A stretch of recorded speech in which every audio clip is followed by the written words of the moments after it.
no sé cuántos estuvieron acompañándonos el domingo anterior, pero desde el mismo domingo anterior que les conté sobre algunos exámenes especializados. ¿Usted se acuerda cuál fue el examen especializado que les conté? ¿Cómo se llama? Una gamografía. Ese es un examen muy especializado y yo estaba pensando, empecé a preguntarme, ¿y para qué son esos exámenes físicos? Cuando uno va y se hace los exámenes y se tortura porque parece que uno fuera masoquista, uno se pregunta, ¿y para qué son esos exámenes que me hago? ¿Cuál es el propósito de esos exámenes? Algunas personas, por ejemplo, podrían decir, ¿y yo para qué me hago ese examen si igual me voy a morir? Tú pensarías eso, ¿verdad? ¿Y yo para qué voy a ir a hacerme un examen ahí donde me van a meter 2 horas en una cámara? Si yo tengo claustrofobia, igual me voy a morir. O también puede pensar, puede que me alivie de esto, pero me va a salir otra enfermedad. Entonces, ¿para qué son los exámenes? Pero yo creo que el propósito de los exámenes que nos mandan los médicos y de algunas medicinas que esos médicos nos dan o nos envían no es para proveernos una cura definitiva a los males. A veces uno pone tanto, y voy a decir entre comillas, tanta fe en el médico, que el médico dice, te voy a hacer una cirugía, y uno cree que ese es Dios y que le va a curar la enfermedad. Y yo le digo, si a Dios no le place, no te cura, por muy bueno que sea el médico. Entonces el médico no te va a curar de la enfermedad o como muchos creen que van a obtener el elixir de la eterna juventud. El propósito de los exámenes y de algunas de esas medicinas es el de mejorar nuestra calidad de vida. Y claro está, no solamente la mía, sino la de nuestros más cercanos, mi esposa, mis hijos, porque si yo estoy bien, mi familia y mi entorno también va a estar bien. Y mira, reflexionando sobre algunas enfermedades que requieren atención inmediata, me encontré con una enfermedad, y esa enfermedad es la pérdida de memoria. Yo no sé cuántos de ustedes están sufriendo de pérdida de memoria, porque es que la pérdida de memoria está afectando mucha población, pero sobre todo está afectando a los cristianos. La pérdida de memoria o amnesia es el olvido inusual. No es lo más común, ni es parte de su vida. Usted posiblemente no es capaz de recordar algunos hechos nuevos o acceder a uno o a más recuerdos del pasado o a ambas cosas.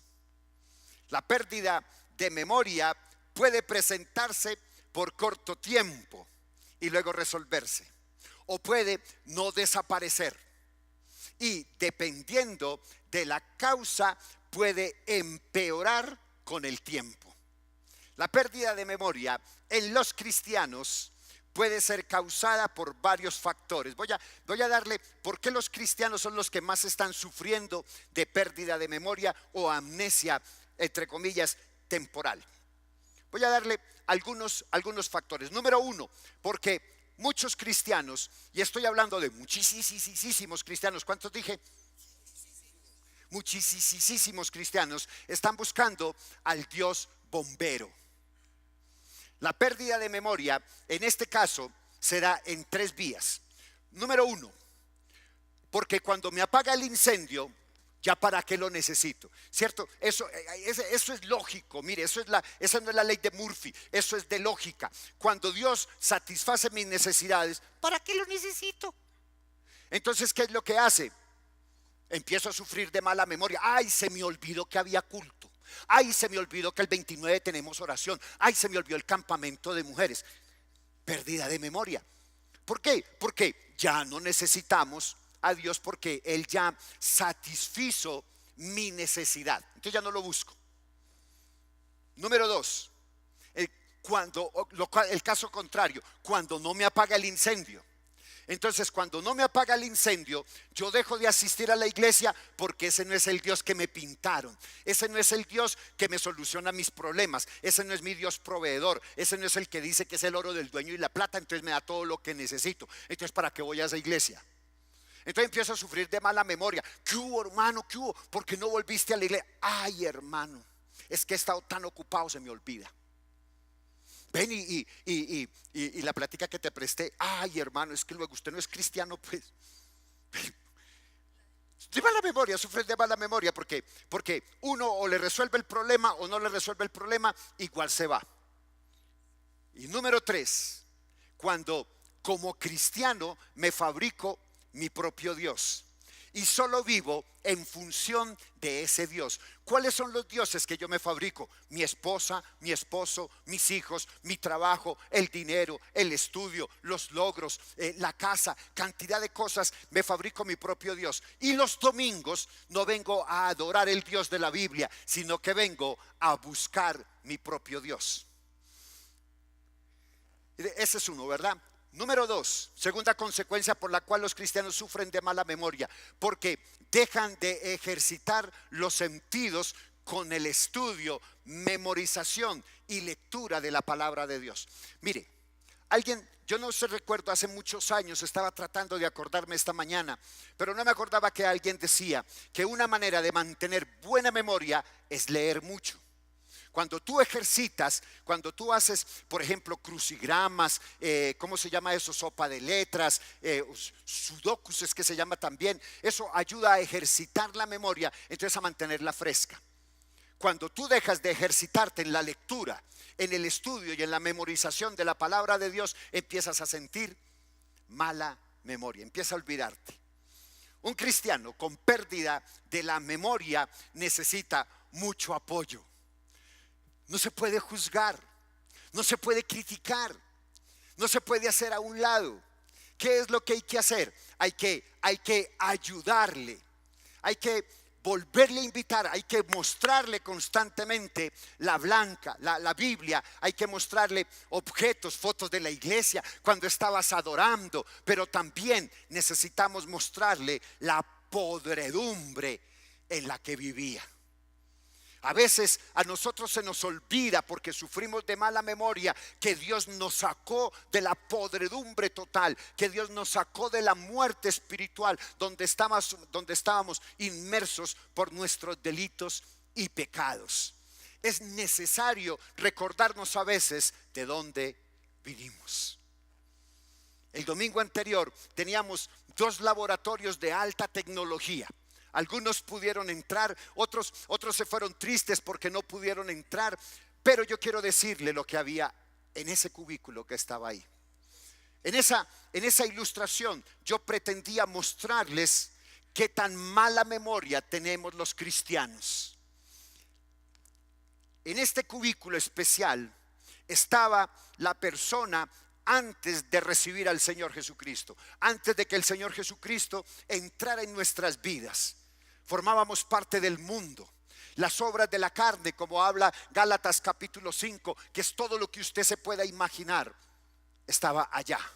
Y la persona cuando entraba lo que hacía era recordar: uy, pero yo era un adúltero, mentiroso, engañador, fornicario, yo estafaba, yo robaba, yo engañaba, yo soberbio, orgulloso, prepotente, autosuficiente. Ese era yo. Le refrescamos la memoria a esa persona que sale, que sigue pensando que tiene mala memoria y que Dios tiene obligación con él, pero no se le olvidó de dónde lo sacó. También la idea era refrescarnos la memoria de lo que somos y entender cuánto nos ama Dios. Y teníamos que mirar también el cubículo especializado que estaba en este lugar, lo que seremos. Y estábamos aquí hablando de el fruto del Espíritu Santo. Cuando Dios me despoja por la muerte y la resurrección del Señor Jesucristo, del pecado y de la maldad, y entiendo el amor de Dios, entonces estoy listo para la eternidad con Él. Pero aquí nosotros llevamos el fruto del Espíritu Santo. Mis amados, hay una gran urgencia por volver a la palabra de Dios, porque es que la palabra de Dios es un medio de reflexión, es un espejo en el cual debemos mirarnos y vernos tal cual como somos. Tú y yo necesitamos vernos en ese espejo de la gloria del Señor para poder que nuestras vidas sean cambiadas de lo que éramos a lo que somos y a lo que seremos. La Biblia siempre nos va a mostrar, y yo lo decía en un curso que dictamos de quién es Jesucristo. Yo le decía, la palabra de Dios, en la palabra de Dios, el Señor Jesucristo está presente desde Génesis hasta Apocalipsis. La imagen de Dios, la imagen del Señor Jesucristo, con el fin de poder medir la imagen que nos muestra la Biblia del Señor Jesucristo, es con el fin de que podamos medir nuestra conducta y nuestro carácter a la luz de su imagen y permitirle a Dios que Él nos conforme en la semejanza de Cristo Jesús, Señor nuestro. Yo no sé, pero hay un texto en la Biblia que dice: renovaos vuestro entendimiento. Creo que es Romanos capítulo 12 verso 1, que dice: renovaos vuestro entendimiento para que podáis entender la buena voluntad de Dios, que es agradable y perfecta. Lo estoy parafraseando. ¿Qué nos lleva a eso? A que nosotros debemos reflejar la imagen de Cristo. El objetivo principal es que tú y yo, es que nosotros nos veamos a cara descubierta frente al espejo del Señor y poderle decir: Señor, ¿cuáles son esas áreas de mi vida que necesitan ser arregladas por ti? Que tú puedas todos los días de tu vida, no una vez al año, ni de vez en cuando, ni cada 8 días, sino todos los días. Por eso yo te decía, el devocional es íntimo, el devocional es personal. Porque todos los días tú debes llegar a la presencia de Dios y decirle: Señor, ¿qué áreas de mi vida están afectando el reflejo de Cristo en mí para que sean tratadas por ti? ¿Dónde necesitas trabajar? ¿En cuál área? Y dígale: toma cualquiera, la que quieras. Dele esa autorización a Dios de poder tratarlo a usted en el área que Él quiera, en el área que Él le plazca. Dele a Dios la soberanía sobre su vida y Él va a hacer y lo va a cambiar conforme a Él, no conforme a su esposo, no conforme a su esposa, a sus hijos o a sus amigos, conforme a la voluntad de Dios. ¿Usted qué prefiere? ¿Ser tratado conforme a la voluntad de Dios o que yo empiece a tratar su vida conforme a lo que yo crea? Conforme a la voluntad de Dios. Yo también lo quiero y yo también lo anhelo. Yo anhelo ser tratado conforme a la voluntad de Dios y no a la de los hombres, porque los hombres a mí no me dan la salvación me la ha dado el Dios y Padre, Señor nuestro. Entonces, mi hermano, para que usted y yo no suframos de mala memoria, Dios nos ha dejado su palabra. Y voy a invitarle para que abra su Biblia en la carta de Santiago, en el capítulo 1. Carta de Santiago, capítulo 1. Llevamos 3 domingos, 4, donde hemos tocado mucho el tema del capítulo 1 de Santiago. Y vamos del final hacia atrás y voy a retrocederme un poco para podernos recordar cómo nos ve Dios. Que nosotros podamos ver el reflejo de la gloria del Señor Jesucristo en nuestras vidas. La verdad que reflejo. ¿Qué es lo que yo reflejo? ¿Cuál es la verdad que yo reflejo en mi vida? Ya lo tenemos todo. Santiago capítulo 1.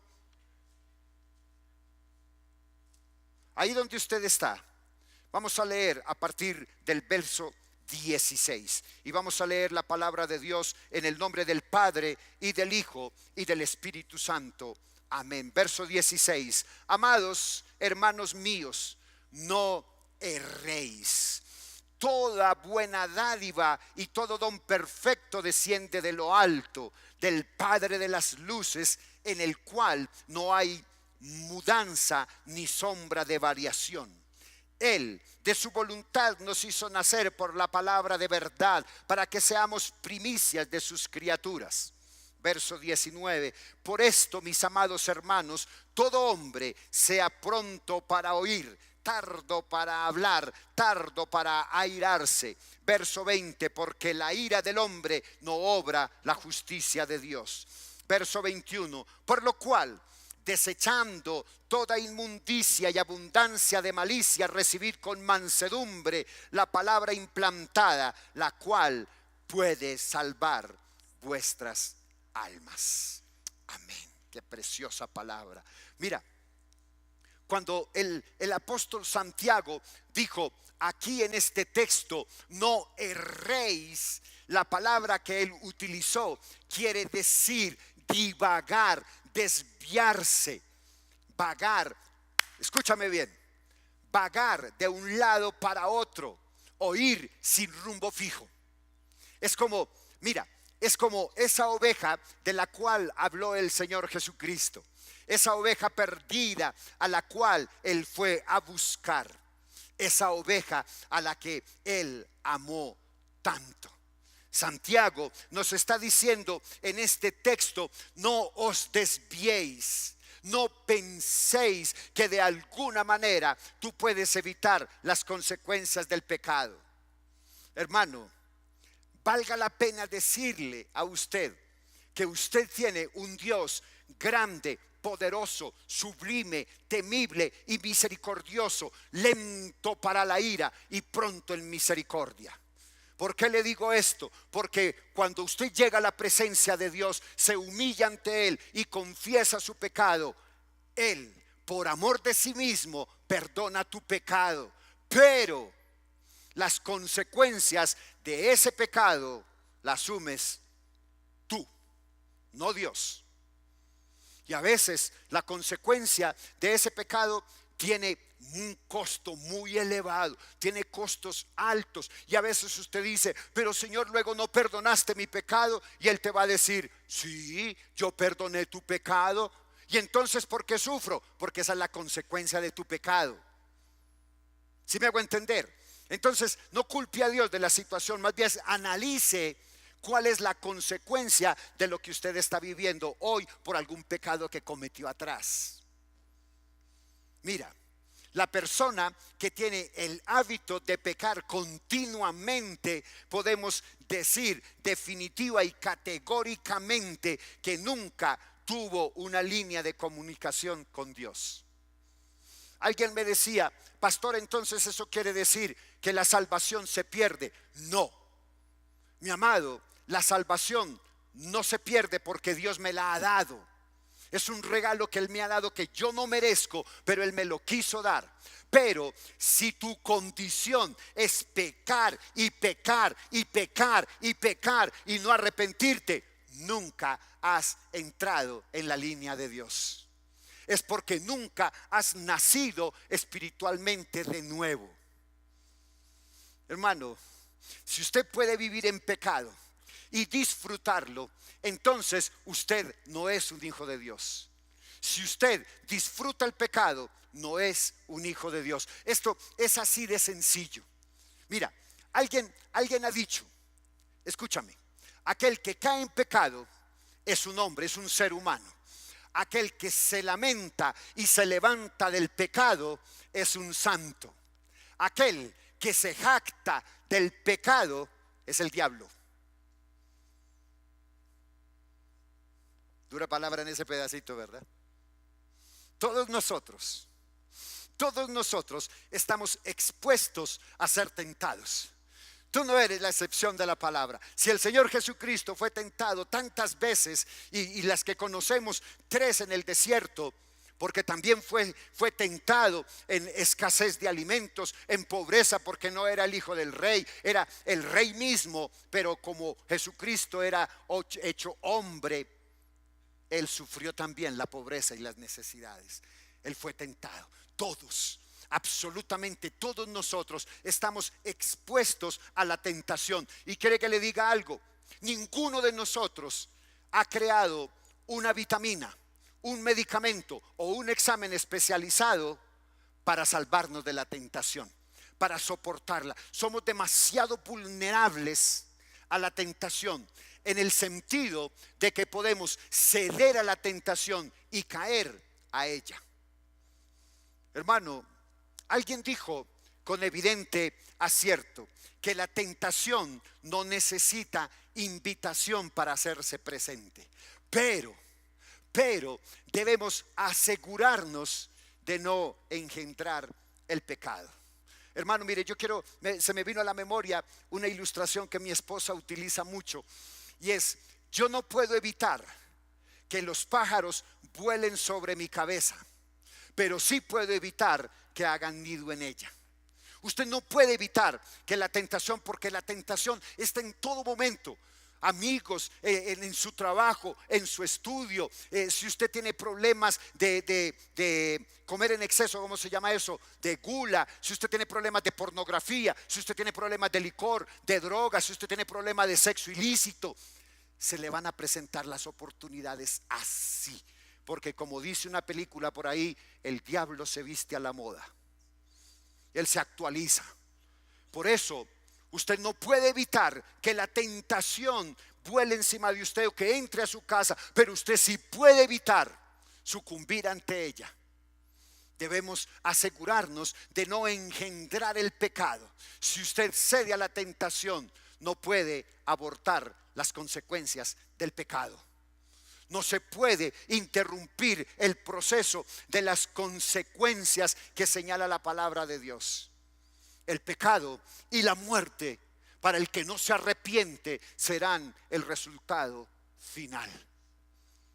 Hermanos, yo quiero preguntarle a usted: ¿qué es lo que tú y yo proyectamos? ¿Qué es lo que la gente de afuera ve? En estos días me reunía con una persona y ella me decía: pastor, es que yo no puedo creer que en mi vida haya sucedido lo que sucedió. Yo me fui por todo el conjunto, por todo mi edificio, invitando a la gente para que viniera a la iglesia. Entregué tratados para que viniera a la iglesia. Y tuve un tremendo problema en mi casa a los 2 días. Y llorando esa mujer me decía: pastor, ¿cómo puede ser posible que Satanás haga conmigo eso? ¿Cómo puede ser posible que Satanás me zarandee de esa manera? ¿Cómo puede ser posible? Y todo es posible, porque a Satanás, y voy a decirle una verdad que yo creo que a usted se le olvidó por la mala memoria que de pronto pasamos. Mire, voy a decirle algo que a usted le puede sonar duro, pero a usted no le importa a Satanás. Usted no le importa a Satanás. ¿Qué fue lo que dije? Ahora personalízalo. Yo no le importo a Satanás. Usted no piense que Satanás está pendiente de usted para que usted se condene. No, usted no le importa a Satanás. ¿Sabe qué es lo que Satanás quiere hacer? A través de usted manosear el nombre de Dios. Eso es lo que él quiere. Porque como usted es creyente, como usted es cristiano evangélico, como usted anda con la Biblia desodorante debajo del brazo, como usted se jacta de su vida cristiana, entonces Satanás le dice: entonces voy a hacer lo que yo quiero, lo voy a zarandear. Y si usted cae en la tentación y peca, voy a manosear el nombre de Dios. Por eso cuando usted sucumbe ante la tentación, ¿cuál es la primera vocecita que le viene? Luego, no es que usted es cristiano, pues. ¿Ah? Entonces es el mismo demonio quien lo está culpando. ¿Qué es lo que tú estás proyectando? ¿Qué sombra estás proyectando en tu vida? ¿Estás proyectando la oscuridad del pecado? Esa sombra oscura que solo lleva a la muerte. ¿O por el contrario, estás proyectando la sombra que es el reflejo de haber estado frente al espejo de la gloria de Dios Jehová de los ejércitos? Proyectamos el reflejo del Señor Jesucristo resucitado a todo momento en nuestras vidas. Por difícil que sea, mi hermano, proyecte la gloria de Dios y Dios estará contigo. Él no te dejará, Él no te desamparará. Así como protegió a los antiguos, Él también te protegerá a ti. Pero tú debes exhibir que estuviste en el espejo de la gloria del Señor. Mis amados, nunca se le olvide, iglesia, recuerde siempre, toda buena dádiva y todo don perfecto proviene de Dios. Hermano, mire, Santiago confirma lo que los apóstoles atrás dijeron y lo que en el Antiguo Testamento decía y lo que decía el salmista: porque tú no tienes para mí pensamientos de mal sino de bien. Y yo no me acuerdo uno que es que se me olvida, cuando lo voy a decir siempre se me olvida, y donde dice que Dios nunca nos avergonzará. Y donde dice también en alguna parte que no hay justo que mendigue pan. ¿Cómo es el texto? ¿Alguien lo recuerda? ¿No hay qué? No he visto justo desamparado, ni descendencia que mendigue pan. Hermano, cuando usted deposita toda su confianza en Dios, Dios hará todo lo bueno en usted. Todo lo bueno y lo perfecto que usted tiene proviene de Dios, no de los hombres. Yo no sé si usted esta mañana oró al Señor para contar cuántas bendiciones tiene en su vida hoy. Hermano, este vestido no te lo regalé yo. Eso proviene de la provisión de Dios.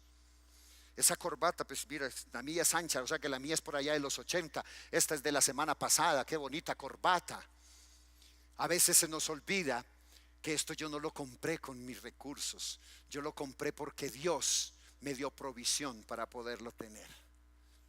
Hermanos, cuando usted se despertó, decirle: Señor, gracias, porque hoy miles de personas en el mundo no han abierto sus ojos, porque no han visto el color del sol, porque no han sentido el calor en sus cuerpos, porque están metidos en alguna enfermedad, hospitalizados, no han podido ver la luz del día, y usted sí.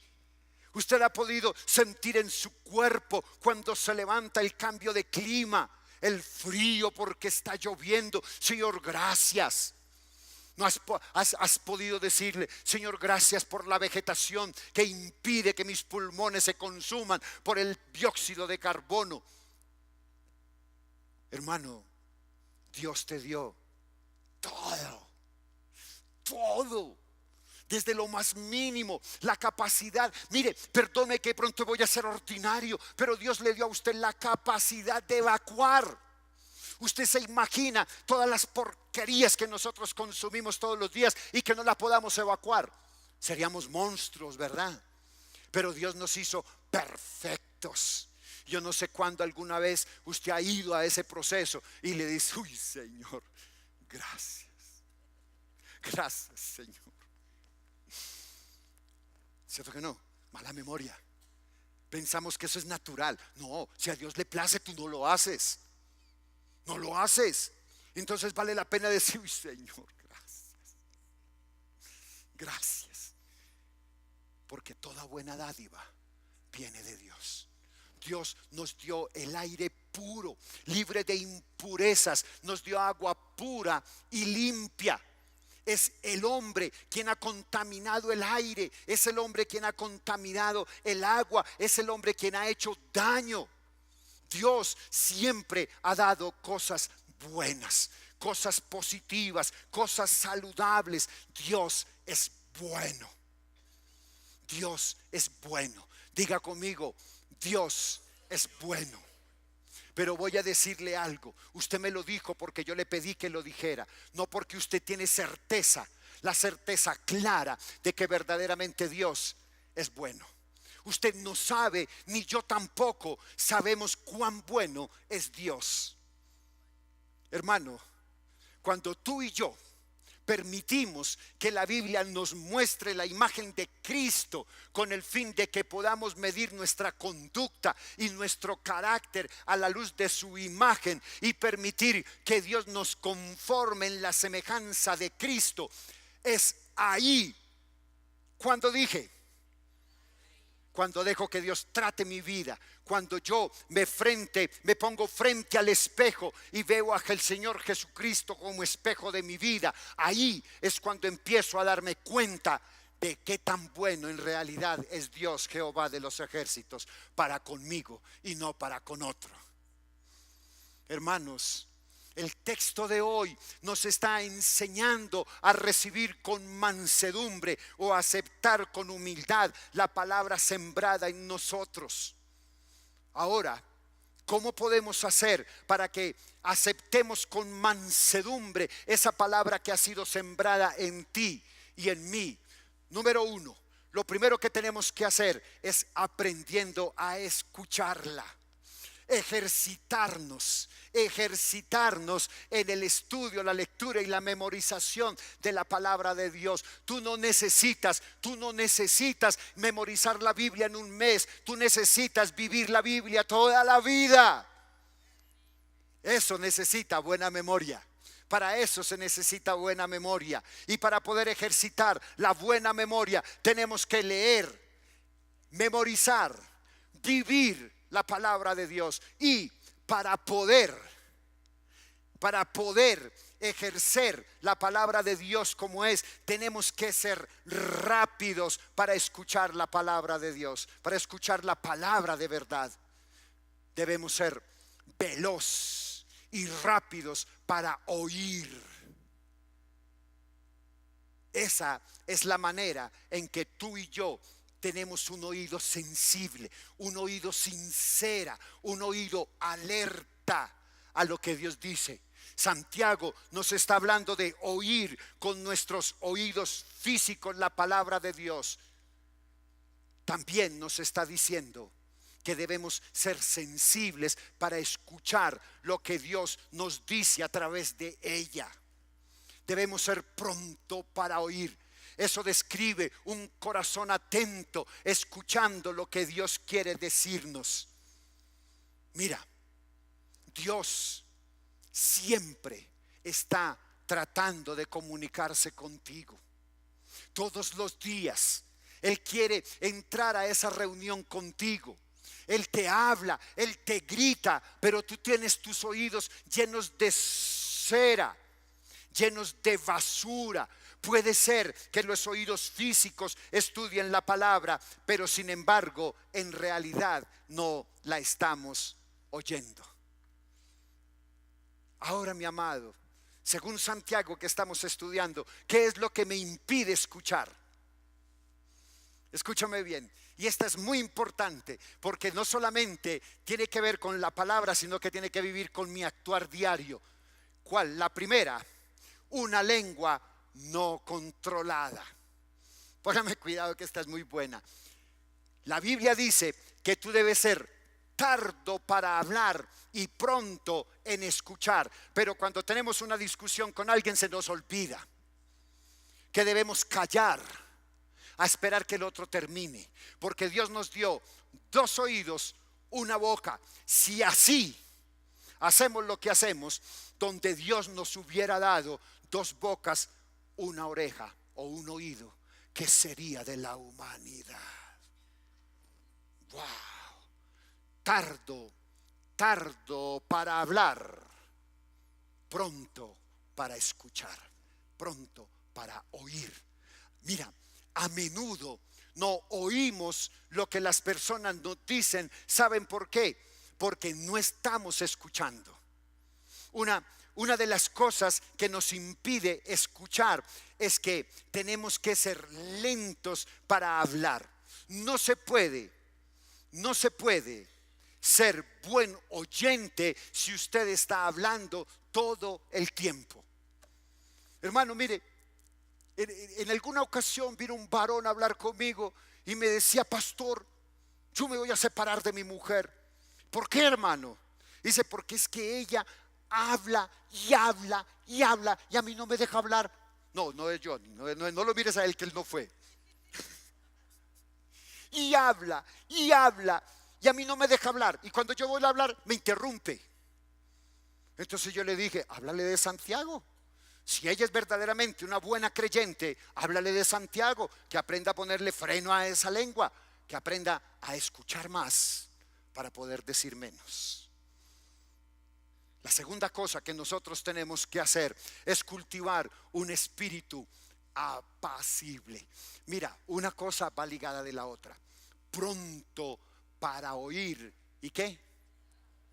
Y lento para airarse. Mira, si yo tengo mi boca cerrada, entonces puedo tener una actitud calmado, lento para la ira. Santiago nos dice que debemos ser lentos para la ira, porque en la ira del hombre no obra la justicia de Dios. El enojo es contrario a la vida justa que Dios quiere para cada uno de nosotros. Hermanos, así que necesitamos calmarnos. Cuando usted se enoja, escúcheme bien, cuando usted se enoja no puede comunicarse con coherencia. Seguramente usted me puede decir, yo lo sé, yo lo intento, pero a veces no puedo. Hermano, ¿sabía usted que estar molesto con lo que se oye puede bloquear toda la capacidad que poseemos para escuchar, especialmente cuando se trate de una palabra nueva que la palabra de Dios tiene para nosotros? Hermano, si no nos apaciguamos, si no calmamos el espíritu y dejamos que Dios nos hable a través de su palabra, incluso cuando esa palabra es incómoda, no podemos escuchar.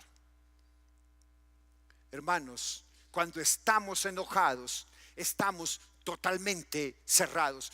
Mire, vida real, cuando usted tiene una discusión con su esposo, con su esposa, usted inmediatamente el mecanismo que utiliza es la defensiva. Usted se cierra, usted se bloquea. Cuando esa persona venga y le diga algo, escúchelo. Quédese callado, así usted tenga ganas de reventarle la mula, pero quédese callado, porque usted va a tener la oportunidad de poderlo decir. Le voy a dar un consejo gratis, no le voy a cobrar por él. Cuando esa persona viene a decirle a usted, a criticarlo, déjese criticar. No entre a la defensiva, espere, porque hay un dicho paisa que dice: arrieros somos y en el camino nos encontramos. Entonces, un día después que usted esté calmado, que usted ha podido analizar lo que esa persona le dijo, que usted ha podido ir al frente del espejo de la gloria de Jehová de los ejércitos, usted va a llegar y le va a decir: tú tenías razón en esto y en esto. En esto tenemos que discutirlo. Y ahí entonces dígale: pero también tengo para decirte esto y esto y esto. Y ahí dígale: ¿cuántos pares son 3 moscas? Nunca respondas irritado, porque cuando tú respondes irritado, no existe ni paz ni sabiduría en ti. Es un hecho que Dios no podrá hablarnos cuando hay una actitud de enojo en tu corazón. La ausencia del enojo nos proporciona oídos claros para poder escuchar la voz de Dios.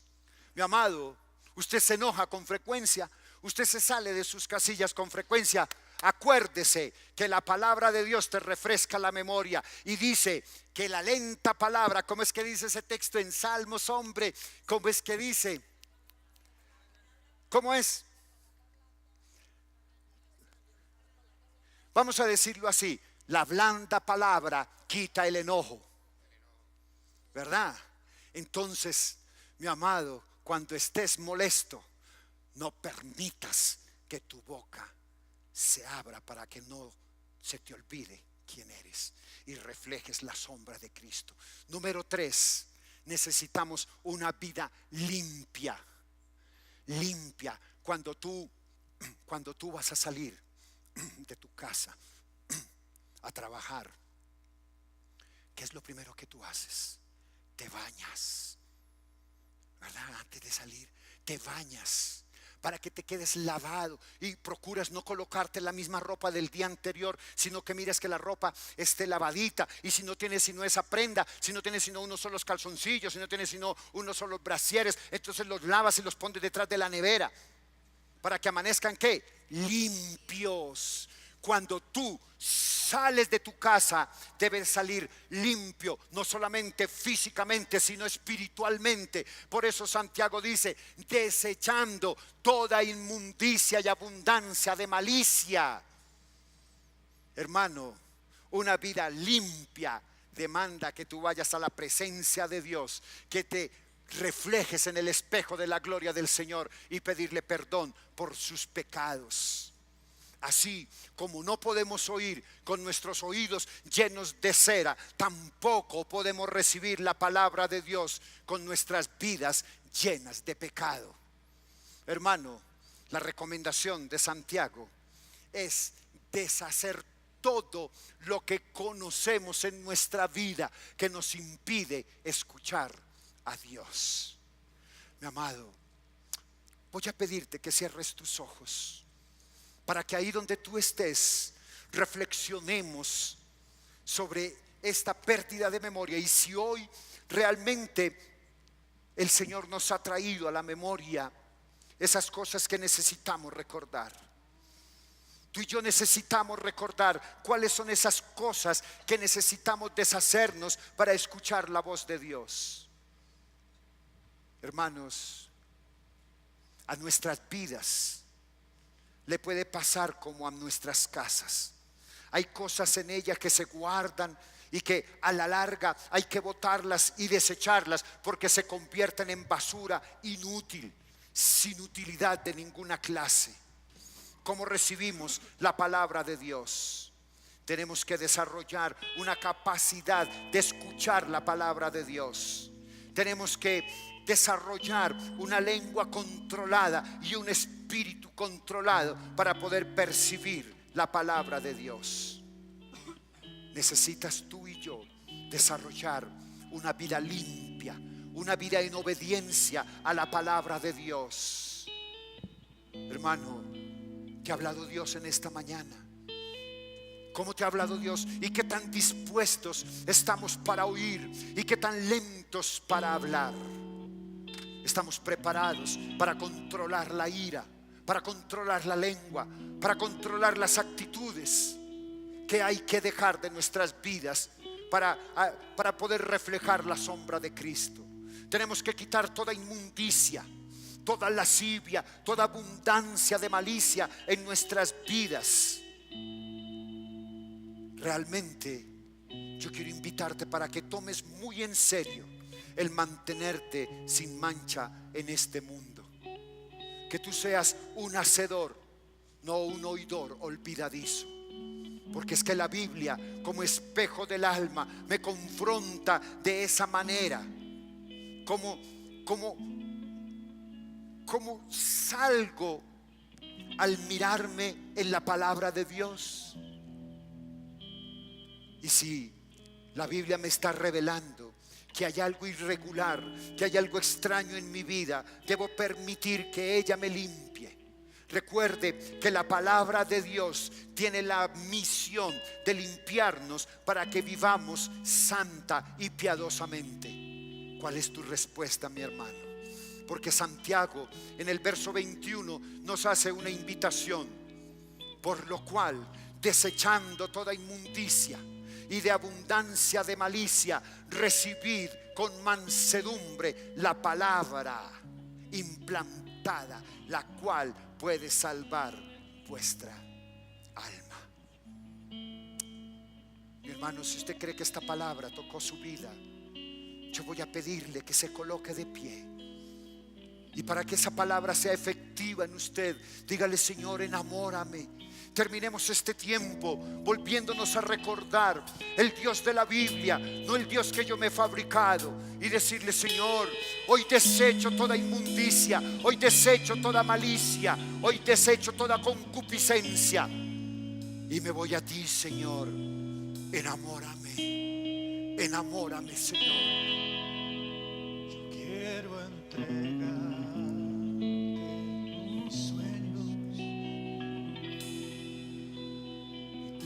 voluntad, hacen ellos. Mi corazón te lo entrego,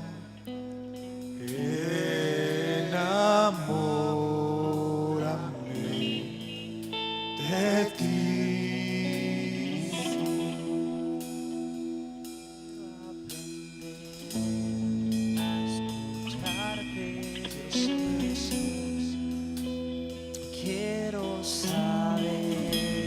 Saberlo, Señor. Yo quiero saber qué es amarte de tu verdad. Yo quiero saciarme, Señor, cada día más y más de tu palabra. Enamórame, Señor. Enamórame, Señor, de ti, Señor.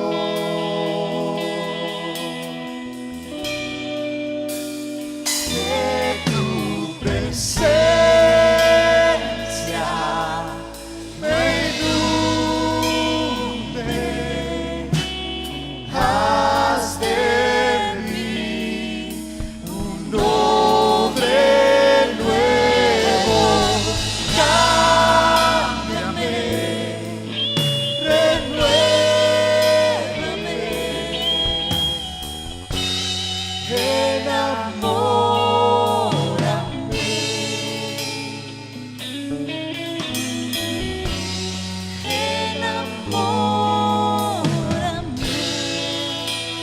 Palabra de Dios, por lo cual desechando toda inmundicia y abundancia de malicia, recibid con mansedumbre la palabra implantada, la cual puede salvar vuestras almas.